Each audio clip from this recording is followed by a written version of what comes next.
Today I'll be showing you how to get any Roblox avatar from Roblox imported into Blender. To start off, you will need Roblox starter rigs and load character light. Everything used in this video will be linked in the description for completely free. All you have to do to download the starter rigs is enter your price, which if you want it, you can if you want, but just put 0 if you want it for free. And then you head over to the purchase, you put your email in, and it will email you a download. With the load character light, all you have to sign into Roblox, click the link in the description that says load character light, and press get plugin. Once you have everything downloaded, you will need to go over to Roblox and press create at the top. Now this will open Roblox Studio. Right, once Roblox Studio is now open, you'll head over to the new tab. Now from here, all you have to do is press spacebar. Once you're here, head over to the plugins tab, and your plugin should be here, but in my case it's not. All you have to do is go here to the plugins tab and search load character light. Once you have the plugin installed, make sure you're in the plugins tab, and at the top it should say load character. Once you've pressed the load character button, it should come up with this. To start, you can enter any username you want to export the avatar as. In my case, it's going to be my avatar.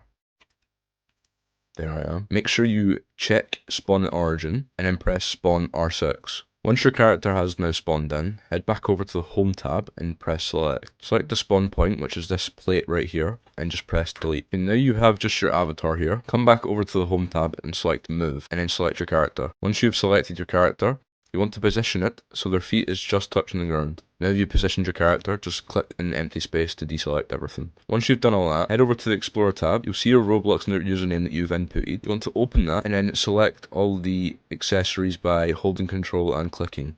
The accessories are indicated by this wizard hat. Once you have the accessories selected, right click them, head to export selection at the bottom. Now navigate to a folder that you want to keep the textures in. I'm just going to name this textures. Once you're in here, the file name will be hats. You want to save that. Once you've saved the accessories, you can just delete them. Now after that, head back over to the Explorer tab, right click your username, press export selection, and now name this file textures where the hats was located. Once you have done all of that, you can now exit out of Roblox Studio. Now you've done that, we can head over to the folder where you exported the avatar to. Make sure you have downloaded the starter rig at this point. You want to export it into this folder. Now you want to head into the exported folder for the starter rigs. Go to rigs. Now here you can select whatever one you want. This will change the type of body it has. So in my case my avatar was blocky. I'm going to choose blocky to keep it original. But you can choose whatever you want. It will change it to your avatar's texture. Once you have chosen the blend file that you want to open, you want to make sure nothing is selected by clicking in a blank space. Select the head over to the shading tab found at the top. Once you're here, at the bottom, there should be this window. You want to use your middle mouse to move about and to scroll in. Come up to the main texture at the top, press X on this, and it should turn black. And if it doesn't turn black, at the top right, you have these 4 circles. Make sure you have the middle one selected to view the textures. Now you want to head back over to the main texture tab and press open. Now navigate over to the folder where you exported the textures from Roblox Studio. Now select the texture that has your username in it and press open image. Now you see that your avatar has the texture of your Roblox avatar. Once you have the texture on your rig, head back over to the top and press layout. Now from here, go to the top left, press file and go to import. Click on wavefront.obj. You want to head back over to the folder where you exported the textures to, find hats.obj or whatever you named the accessories to. Highlight that, make sure you have split by group enabled, and validate messages off. Once you've done that, press import wavefront obj in the bottom right. Okay, now you want to select the cogwheel above the player's head, go to the top left where it says object mode, bring this down and press pose mode. Once you're in this, select the blank space so nothing's selected. Now in your scene collection tab, you want to select the hair first, your hat, and then any headphones or anything else that's attached to the head. Once you have everything that should follow the head selected, you want to now find the neck bone, which in my case is this circle going around the head. You want to hold shift and select this ring. Now that it is highlighted, press Ctrl and then P. In this window, you want to press bone. Now what this does is once you move any part of the body or the head, all the accessories will follow.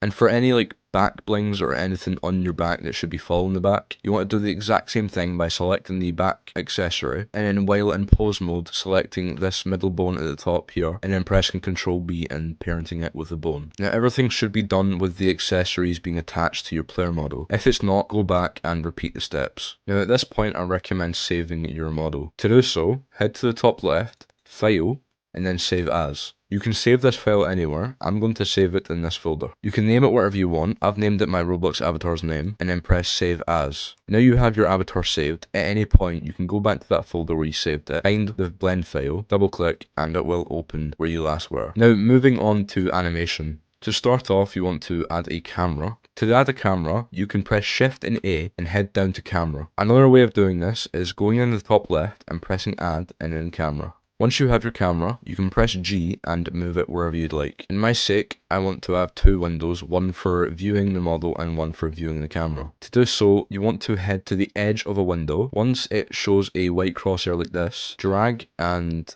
move to wherever you want the window to be. Now, as you can see, we have two windows. To view the camera, you can press this button here, or you can go to view cameras and then active camera. What this will do is show a box, and inside that box is what the camera is looking at. I'm going to go ahead and hide everything else, as this is just for viewing the animation. To move the camera, you can just select the camera, press G, or press R to rotate. What I do is press Shift and then a asterisk. It will then activate a first person mode where you can use W, A, S and D and your mouse to move about. Another way of moving the camera like I just did is going to view, navigation, and then walk navigation, and then it will put you into this. Once you have your camera positioned where you'd like it to be, you can head over to the right and select the data category. In here, you can change the field of view, that's zooming in and out.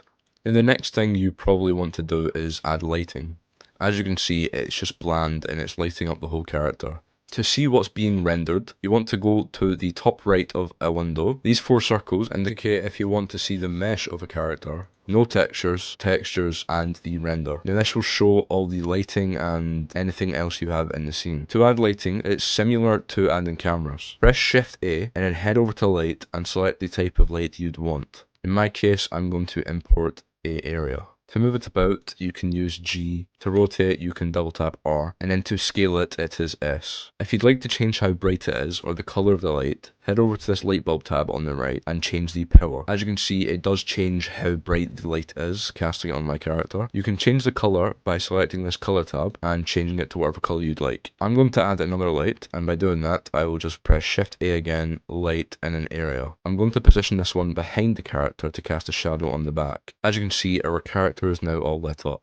Moving on to the actual animation and moving body parts. I'm going to go ahead and expand the keyframes tab at the bottom. I'm going to change my render engine to Eevee. This is because the Eevee engine uses less performance and is easier to animate with. Cycles is what the final product will look like. Once we have everything set up, you want to select the rig by pressing the cogwheel again and make sure everything's selected. Go to object mode and change it to pose mode. Once you're in the rig, press A to select every single bone. Head down to the timeline at the bottom and press this circle. It should be highlighted. Head over to the left and press keying and change the active keying set to location, rotation and scale. Once that is all done, you can now move the bones and start your animation. Once you have posed it and got it exactly how you like, head over to the render tab. Make sure the render engine is on cycles. Once you have all your render settings done, you can then head to the top left and press render and then render image. Once the image has been rendered, which is indicated by there not being a progress bar up here anymore, head over to image, save as, and then select the location where you want to save your image to, and then press save as image. You can now close out this render tab, and I'm just going to quickly make a animation. Once you have finished your animation, which probably looks better than mine, it's the same as the image, and going back to the rendering tab, make sure you're on the cycles engine yet again, and now go back to the top left, render, and then this time it will be render animation. This will take quite a while depending on how long your animation is and how good your computer is. So I'm going to go away for a bit, let this render, and I'll come back once it's done.